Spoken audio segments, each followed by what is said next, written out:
So when changing to my new summer wheels 2 or 3 weeks ago, I noticed the rear right pad was really worn down and there was basically no material left at all. So then I needed to do something here.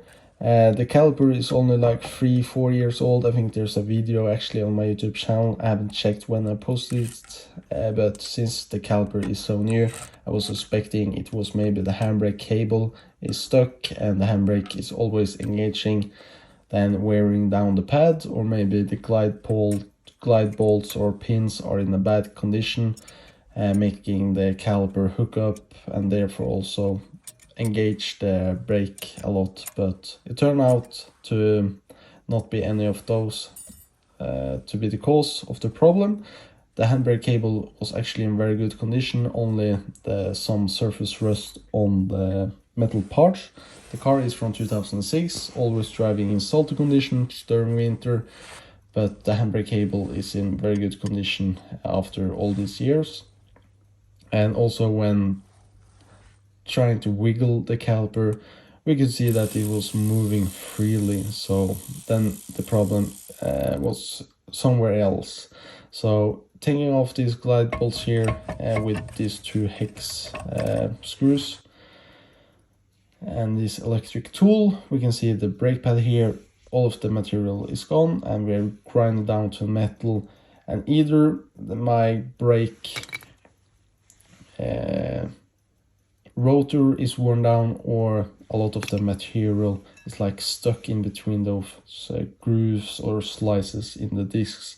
I didn't really have the tool to check the minimum depth on the disc, but they look good. But if you have the same problem or changing brake pads, you should maybe check that your brake disc is within specification when it comes to the thickness.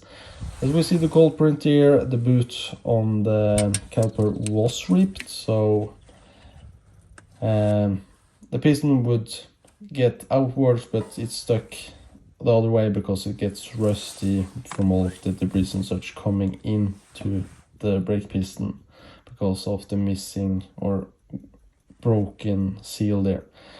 And to get the handbrake cable off can be a little bit hard because it gets like rust welded into this holder thing here.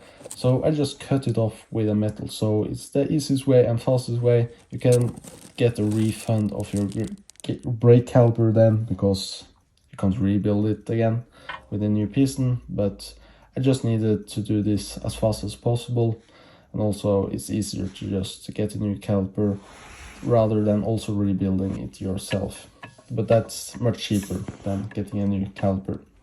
And here we can see it moves really nice and freely. I also got some new glide pin bolts because that didn't come with a new caliper, but it's just nice to change that out sometimes. Also installing the new brake, or installing all brake hose with the 2 new copper washers, 1 on each side.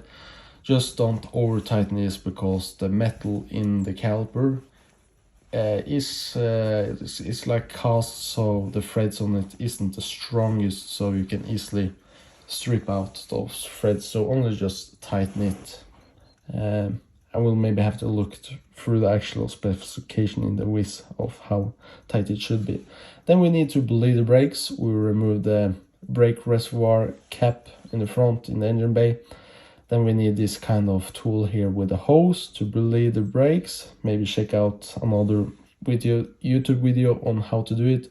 But the basic is that we hook up this nose hose to this nipple here.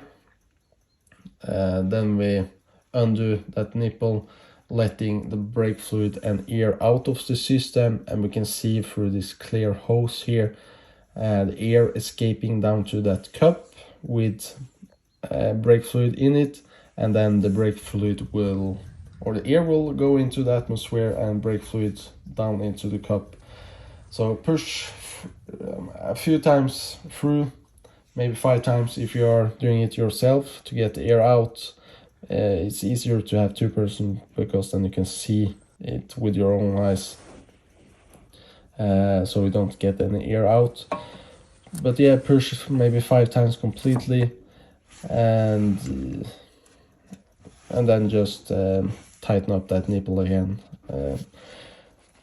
and then mount everything else back together. And since we are changing new pads, we also want to do it on the other side as well, and that means we need to push the caliper in, and before you do that, loosen the brake reservoir cap again. It's a good thing to use this kind of brake tool here, because it will spin the caliper piston while it's also getting pushed in. I've seen some videos on people working on Saabs, they just push it in, but I'm not sure if you need to spin it while you push on this caliper here, but why not? And these kits are not too expensive. And on this caliper here I installed new brake glide pins, and also those sleeves there, those rubber sleeves. They are actually really easy to get in and out. Just use a screwdriver, push them out, and then push the new ones in with a little bit on grease on them. And of course just use your head and don't push too hard so you break those rubber things, but it's really easy if you want to change those rubber things as well. And then we bleed the brakes, and on this side as well, pump, get all of the air out of the system. The air goes through that hose down into the cup with the brake fluid, and then just escapes to the atmosphere, and all of the leftover brake fluid goes down into the cup. And then when you lift your foot from the brake, you will have some kind of back pressure drawing some brake fluid in again, but since the hose is going into a cup of brake fluid, it will only get the brake fluid into the system again, so you won't have air in it. And then you will just tighten the nipple up again, not over tightening of course, because these calipers are cast metal, so they are fairly brittle, easy to strip the threads. So just tighten it hand tight to see it stops leaking fluid, I guess.